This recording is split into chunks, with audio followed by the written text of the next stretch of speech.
The San Antonio Spurs have a lot of questions to answer this off season, as a clear direction of what their team is going to be heading to, either contending or staying the pack, has not been decided yet. And ultimately, with who's available on the trade market and what this team has really put in front of them, I could see them either taking a big swing and going out all out for this squad, or I could ultimately see them standing pat and just holding it over.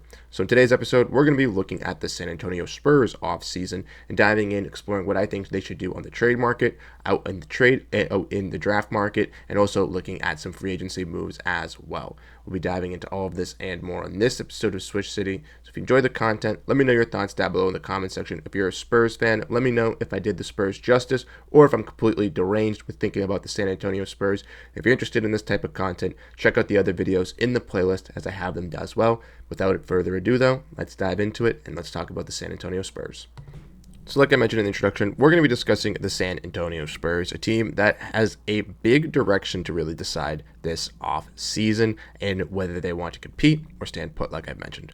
Like we've looked at the Spurs, 34-48 on this season, but dealt with some injuries and even made some moves that realistically could argue that they will be in the play-in, if not a top 6 playoff seed in the West, with these moves being already made. Now, last off season, or in the middle of the season, I should say, they went out and they made a big time move as De'Aaron Fox was interested in going to San Antonio. And when San Antonio showing that they weren't, towards the bottom anymore, needed to tank, as Victor Wembanyama has been that clear dominant number one piece that they got back in the draft a couple seasons ago, they went out and made that move for De'Aaron Fox. Now, we do know what the San Antonio Spurs, right? Stefon Castle, Devin Vassell, Harrison Barnes have all been great pieces alongside these guys. Even Jeremy Sohan, Keldon Johnson have been able to help out with this Spurs team. But obviously, Victor and Fox are going to be that 1-2 punch in the pick and roll and really working this team out. But Castle won Rookie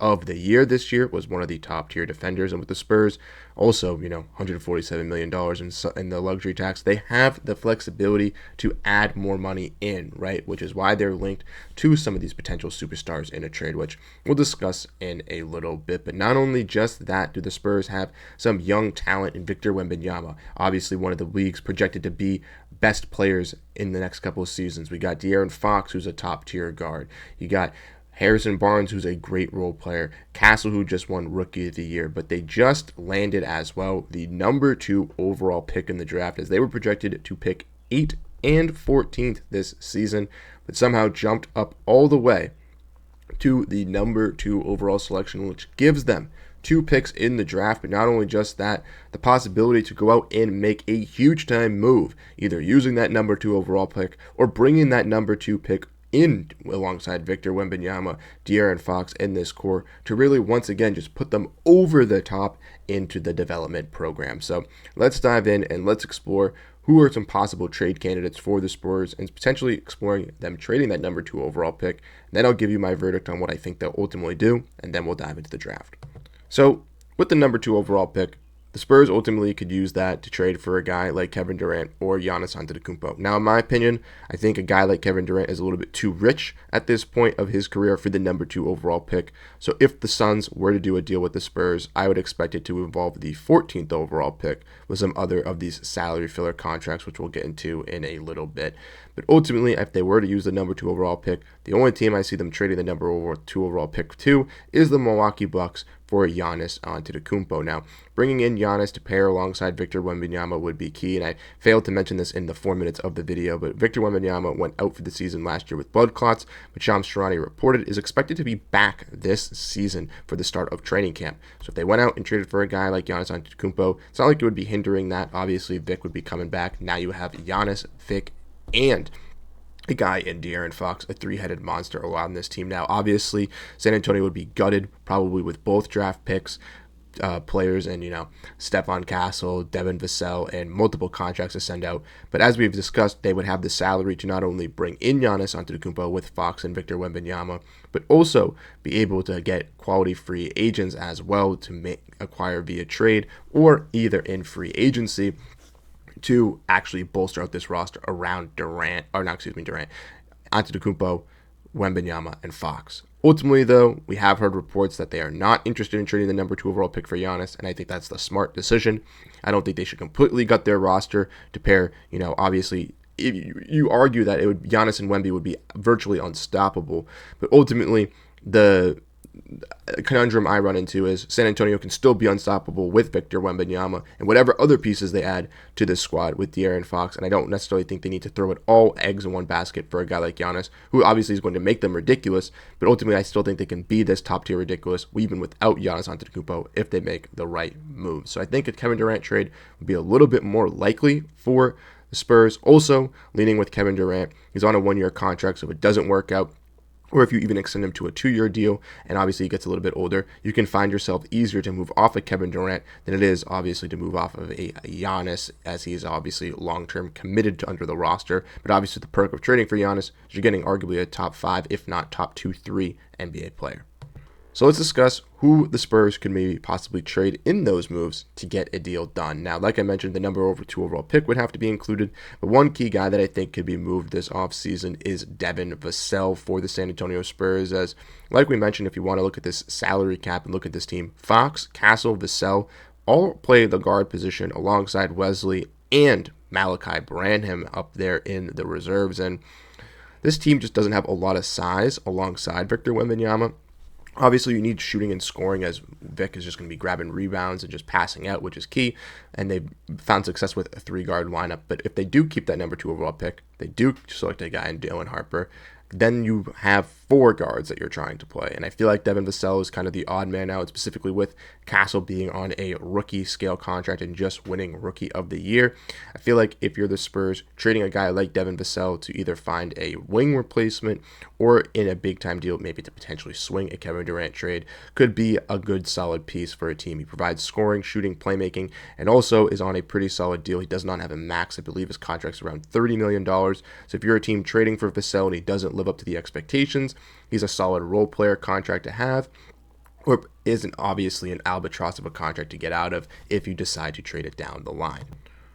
And then speaking of guards, the other one is Stefon Castle, and the whole reason I could say this is, once again, maybe the Spurs value the scoring and shooting of Vassell in this lineup. De'Aaron Fox think Dylan Harper can be that bigger playmaking defensive guard that Castle can be, that provide better shooting.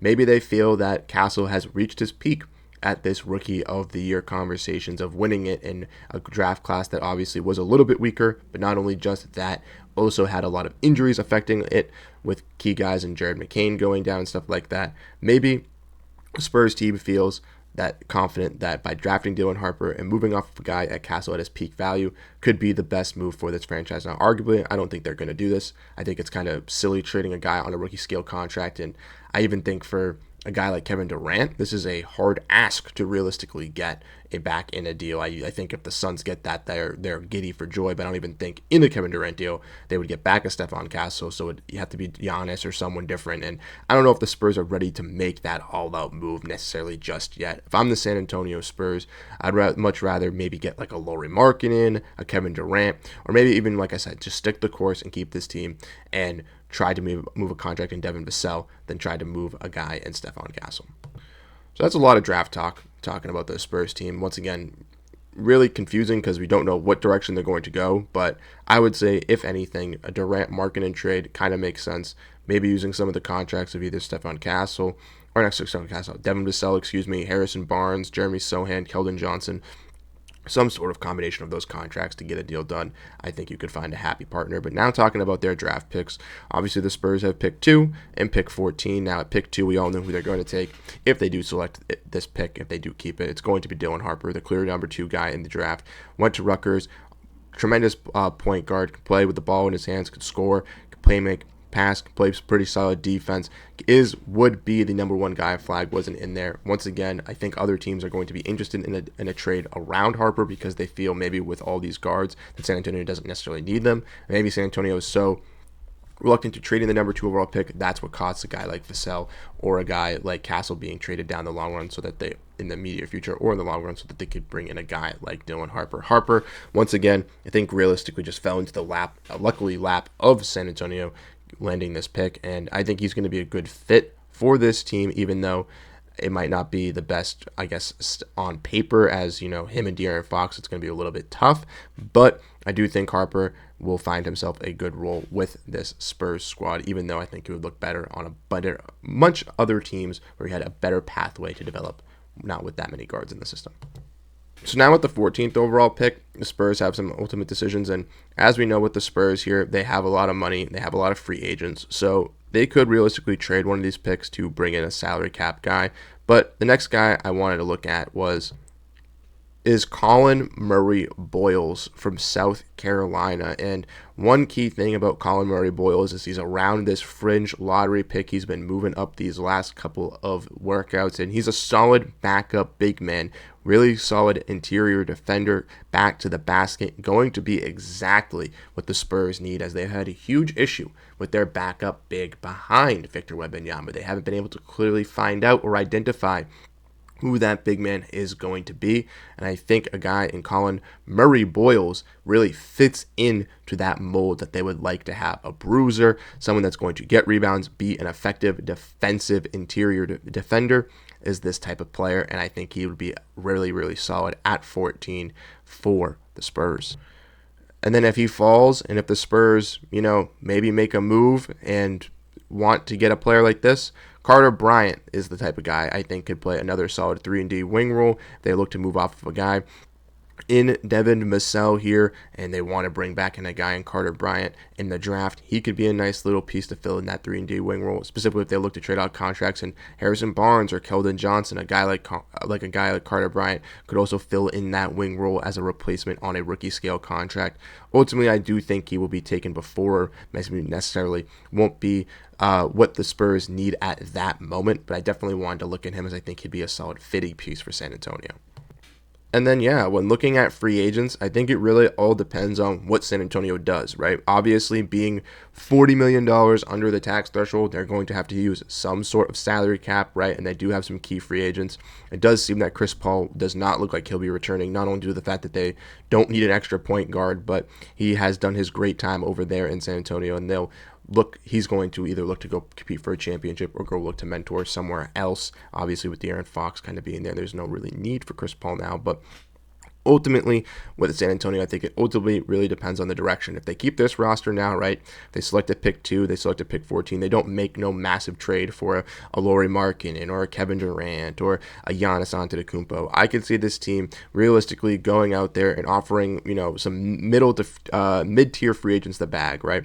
Look at that power forward position, maybe go out and get a Chris Boucher, or maybe you feel confident in, you don't need point guards, but, a guy like Dennis Schroeder at the wing position. Right now I'm blanking on current free agents, and to be honest, there's not really a lot of good ones that are available, but maybe if you're San Antonio, that's the way you go. Now, ultimately, I do think San Antonio is going to make a trade at some point. I do think, even if it's not Giannis Antetokounmpo, a Kevin Durant or a Lauri Markkanen trade will be intriguing for the San Antonio Spurs to not only take on some much needed salary that they do need to add on, but also the ability to kind of take this team to the next level in the Western Conference, kind of showing Victor Wembanyama and De'Aaron Fox, hey, we're putting a team around you that is willing to compete and is willing to win. And ultimately, adding a guy like Lauri Markkanen or Kevin Durant, I don't think necessarily guts all their future out as well, allowing them to still keep the assets available to potentially make either more moves down the line or to potentially have those draft picks available to select young guys to fill out those rosters when these second apron or first apron implications start to come into play down the line with some big extensions for the San Antonio Spurs.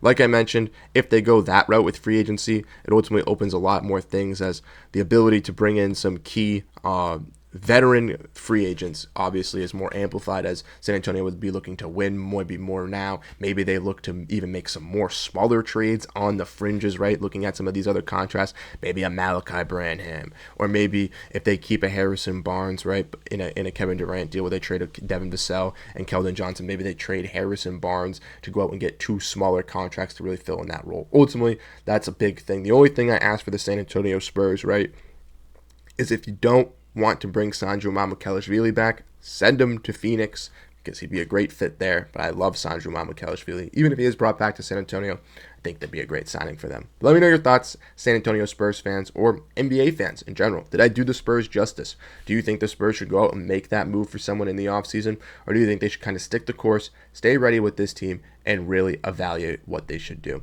Once again, thank you guys so much for tuning into this episode here, looking at the offseason breakdown of the San Antonio Spurs, giving my thoughts. If you enjoyed the content, make sure to hit the like, and let me know your thoughts down below. And if you missed the other videos that are in this series, go out and check them out, as I've had a plethora of other ones talking about other offseason or other teams in the offseason so far. We're going to cover every team before draft day. Draft day is June 25th, and I have been ahead of the curve, so we are looking like we will be able to get it done. Once again, let me know your thoughts, and I'll catch you guys in the next one. Peace out.